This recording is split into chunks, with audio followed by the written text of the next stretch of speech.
Ini Bu ya. Badan rohani ini dari proses psikologi selama hidup di dunia ini akan nampak dan mewujud.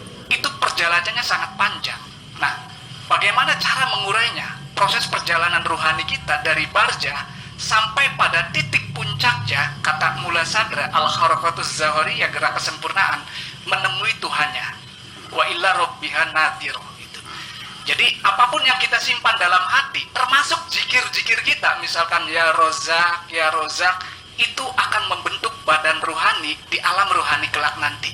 Mungkin hanya itu, saya mohon pencerahan dari Buya. Wassalamualaikum warahmatullahi wabarakatuh. Waalaikumsalam warahmatullahi wabarakatuh. Masih tentang kesombongan, dan kesombongan ini kali ini dilihat atau diintip dari sisi psikologi, dan sebenarnya memang psikologi sangat beriringan dengan hal-hal pengalaman rohani. Dan kali ini kita akan dengarkan bagaimana penjelasan dari Buya Syakur tentang kesombongan dari sisi tinjauan psikologinya. Karena ternyata kesombongan juga dibawa sampai ke perjalanan akhirat. Begitu. Silakan Buya. Saya kira intinya bukan kesombongannya ya, tetapi dari sisi yang lain saya memahaminya. Begini, ini cerita panjang, saya tutup poin aja biar ibu-ibu juga paham. Ada pendapat yang mengatakan bahwa surga dan neraka itu adalah mimpi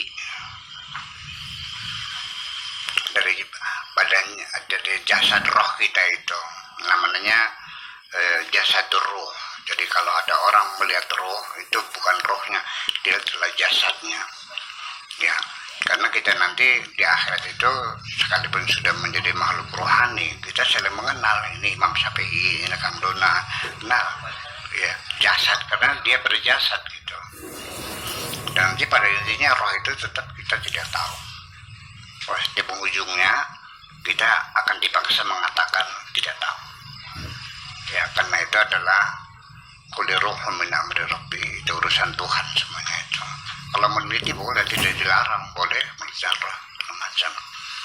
Tetapi yang jelas sebelum kita bicara tentang surga dan neraka nanti di hari kiamat, yang disebut dengan jasad roh tadi, badan rohani itu, bahwa sebelum kita masuk di alam akhirat nanti menerima pembalasan surga dan neraka, di dunia ini surga neraka sudah ada di dalam diri kita sendiri, ada dalam diri kita sendiri, dan pengadilan itu juga sudah terjadi di dalam hati kita sendiri.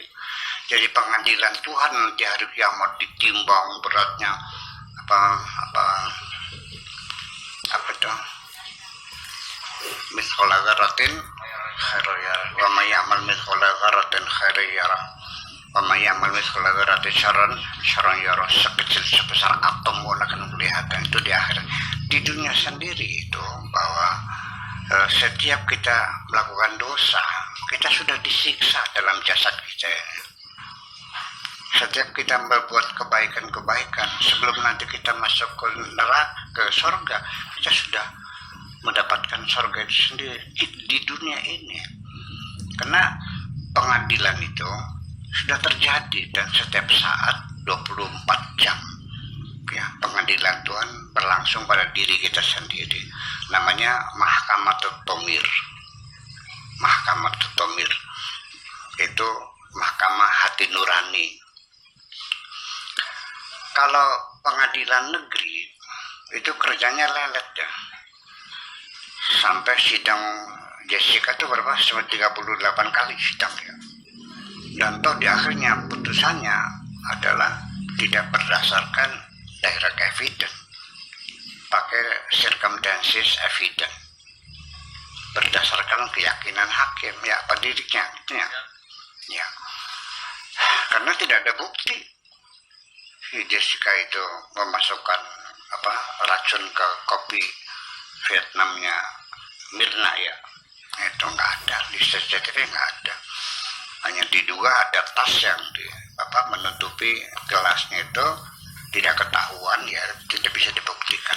Oke. Dan kemudian kerja pengadilan negara, bukan di Indonesia, di mana saja pun negara di dunia ini, itu kan ribetnya kayak apa proses. Mungkin Pak Dik nanti bisa ikut menambahkan nanti setelah saya itu ya, cari alat bukti, saksi ahli, keterangan, pembelaan, sumpah, wah segala macam semuanya itu ya, ada dewan juri, ada segala macam, nanti ada naik banding, ada kasasi, aduh wah macam-macam lah, ribet banget deh. Sekalipun ribetnya, prosedurnya begitu panjangnya, tidak dapat dipastikan putusannya adil. Akan banyak orang bandit-bandit yang pandai mencari alibi. Betul nggak Pak Dik? Lepas dari hukuman, dia pernah lihat. Habis bunuh orang, ya, dia calling temannya 4 orang, ya, bahwa tolong catat jam sekian hari ini bulan ini saya main gaple sama kamu.